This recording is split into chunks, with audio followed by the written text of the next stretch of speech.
Then let's go directly into the work session. And the first item of business of the work session is the audit presentation by Susan Mauser.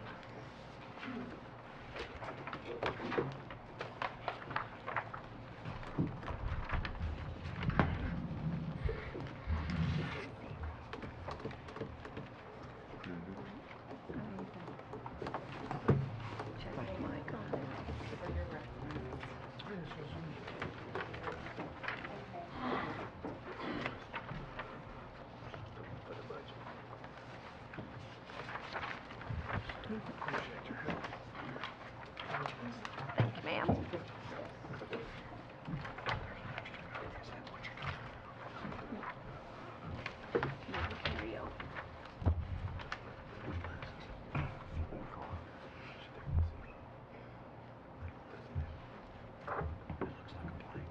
Yeah. I'll give it to him. He read it. Okay, the first item I distributed was a 2-page letter, and basically these are just some things that we're required to communicate to those who are charged with governance of the audit. So since there's not a specific like audit committee or whatever, the full council is charged with governance of the audit. So this is just your copy to keep. It's similar. You've gotten these, I think, every year for the past several years. It basically states we encountered no difficulties in completing the audit. There were no disagreements with management. Certain things matters to that effect. If you have any questions on any of these items, feel free to contact me. My contact information is at the bottom of the first page. So that aside, we have the audit report itself, and I think that you were provided a draft of the audit report a couple of weeks ago by email, so hopefully you've had a chance to review that. This is your final copy of the audit report to keep if you want it. There are no changes between the draft and this final report, other than we removed the word draft from the top. So if you want the bound copy, it's yours to keep. If you don't, you can just leave it for chance, if you'd rather just keep the version that you received previously. Were there any questions from any of you regarding the audit report, if you've had an opportunity to review it from the draft? No questions, no comments? I don't have anything. If there's not, there's one thing that I wanted to review slightly because I feel like it was a significant change from the prior years into this year. So that item is principally included on page 9 of the audit report. This is the statement of financial position, and the Governmental Accounting Standards Board, they write the standards, the accounting standards for governmental agencies. There was a new standard that was implemented for the first time in fiscal year end June 30, 15. And that standard states that people that participate, employers like the city that participate in multiple employer cost-sharing retirement systems, like your county employee retirement system that the city is a part of, have to reflect on their own financial statements any unfunded pension liability that exists out there. So that is rolled into this report. So if you see about, and this is the first time, that this has been this way.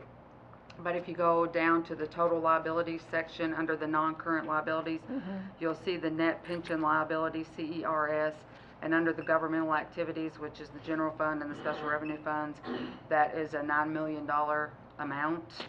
In the business type activities, it was quite smaller, $253,000, but that's because the payroll, function of stormwater is so much less. It's allocated based upon the percentage of payroll for governmental and business type activities.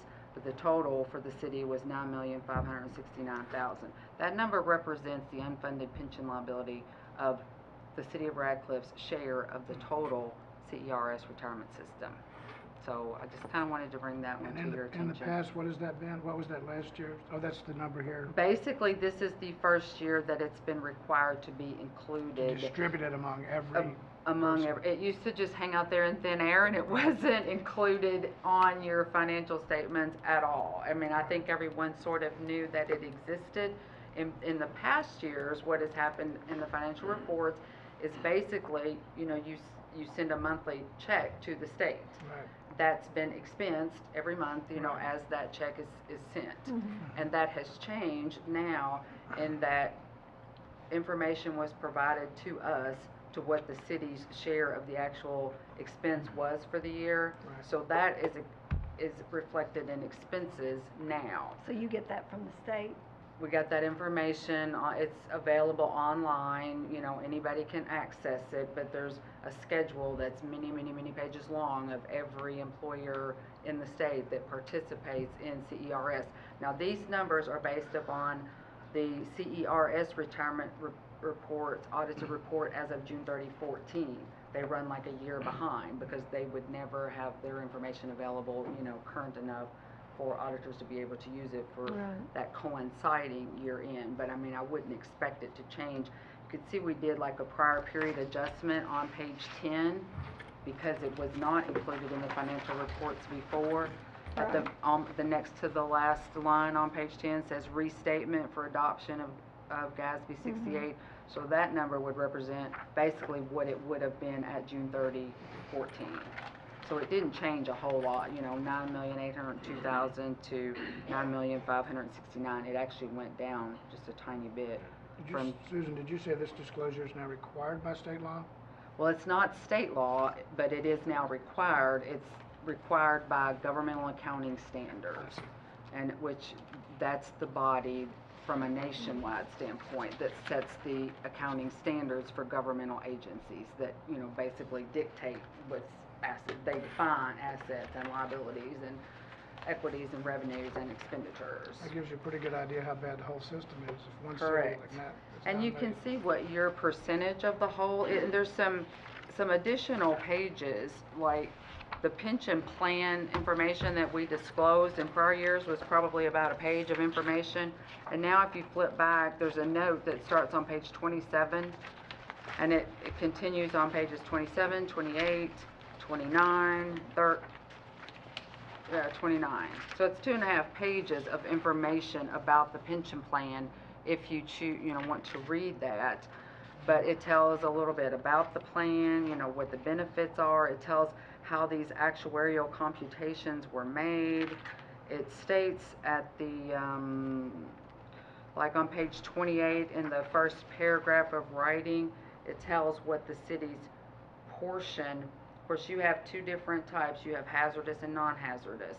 They're stated separately, and it's 0.53% is the city's share of the whole for hazardous.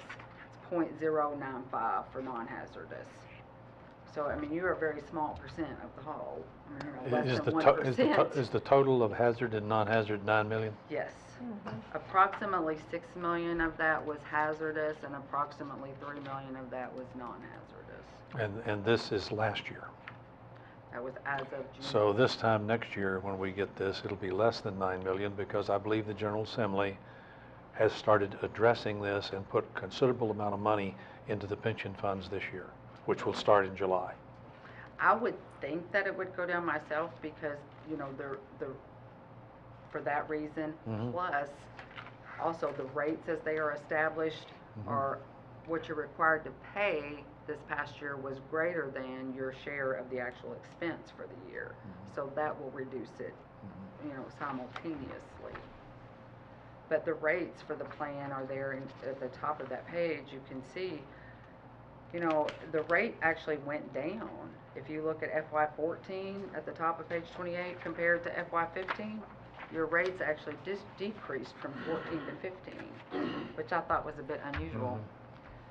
When you're underfunded. I don't know why the rates were decreasing, but and it tells how the funds are invested. Like at the top of page 29, that's how the state invests the retirement funds. It's also kind of interesting to see on the bottom of page 29. Now the actuarial computations, they were projecting a 7.75% earnings history. So if you add that hazardous, that 6.466 million, and the non-hazardous 3.103 million, that's your 9 million, you're underfunded. But if earnings increased by only 1%, if actual earnings as a whole were 8.75%, you can see how much less that underfunded amount is. It's 4.7 and 2.2.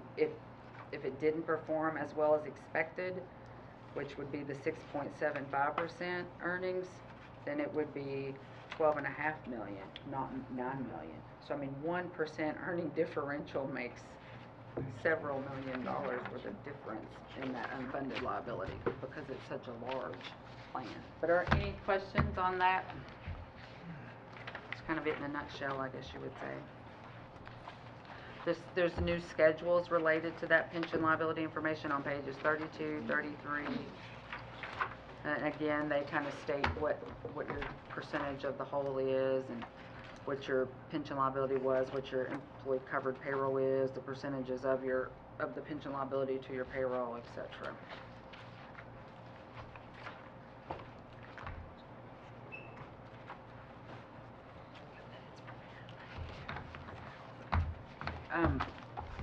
So that was principally what I wanted to cover on the changes from the prior year to the current year.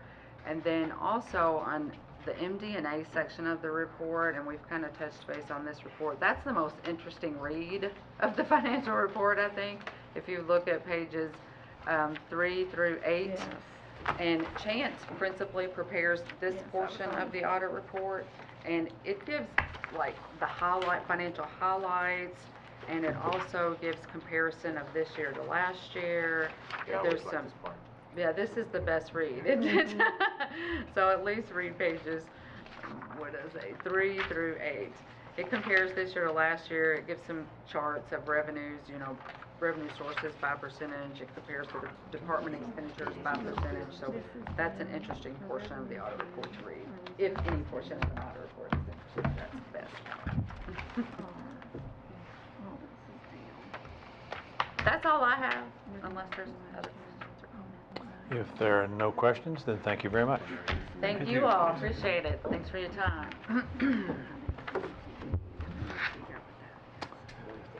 The other thing that's on our agenda is board, and all of these are board reappointments.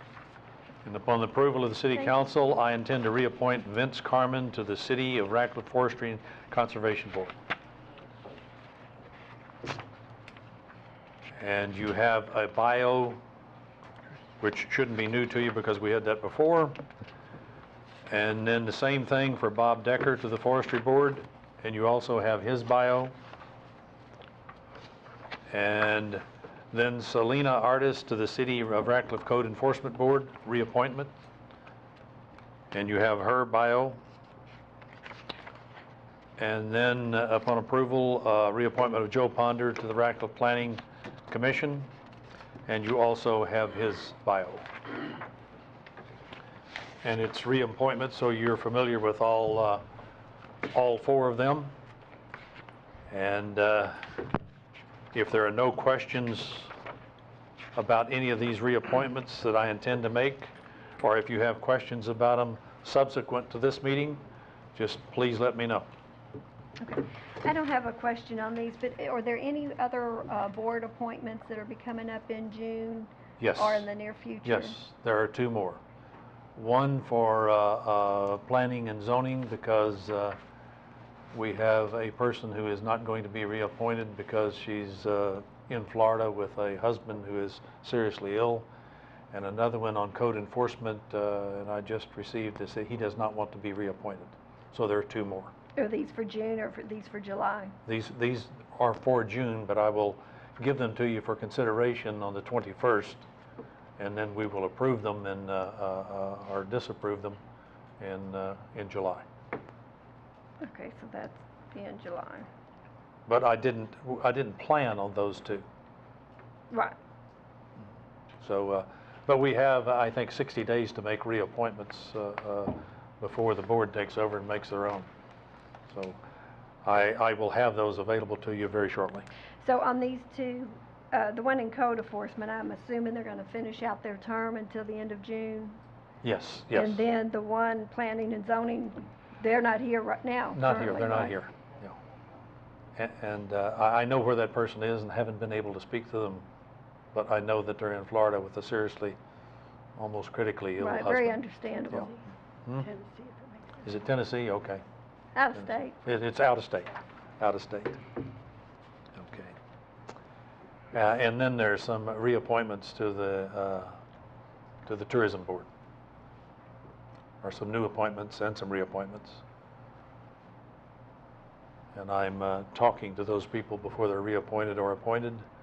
And of course, we lost all of the three that were from the Hotel Motel Association because they all left town and took new jobs in E-Town.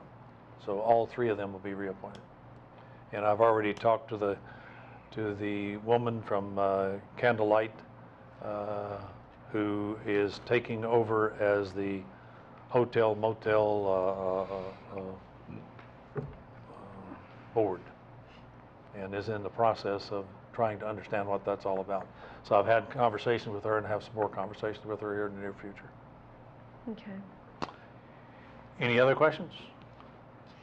Is those the only three, Mayor? There are 5 that will be appointed. Okay. There are 3 completely new ones, and I'm going to talk to 2 other people that may be reappointed. I just have a couple of things, Mayor. I encourage the council, when they leave here, if they're still open, you can go to the corner of Loxton and Elm, where you can go to a yard sale, get you some things, and get you a rib plate while you're at it. That sale's going on currently right now. So I found that kind of interesting. Is that one of 10? I believe this place is probably over 10. Is this your house, Chris? No, it's on down from me, but this is a multiple one. And today they've added rib plates to the sale, so I found that kind of interesting. The only other thing, huh? Yeah. The only other thing is, They're selling chicken too? well, yeah, they are. Chickens? No. Could be fresh chicken. Chicken. In our budget, I don't remember seeing, and I don't know where we're at. Do we still need the 5,000 for a playground, or is that on hold? That is on hold. We have to go back through that. That's on hold. So we don't need, I don't think, because I don't remember us discussing We it. didn't. We did not, and I'm glad you brought that up. The thing in reference to that is that they determined that our particular playground that we had put in for was not old enough for us to replace. Oh, okay. So we were looking at possibly another location. So we don't which need the the mayor budget? suggested that we could possibly do. Okay? Right, I just want to make sure we didn't need to look at and Yeah. budget $5,000 if we. Nope, you're good. Okay. For right now. I don't have anything else. Okay, if no one has anything else, then this meeting is over.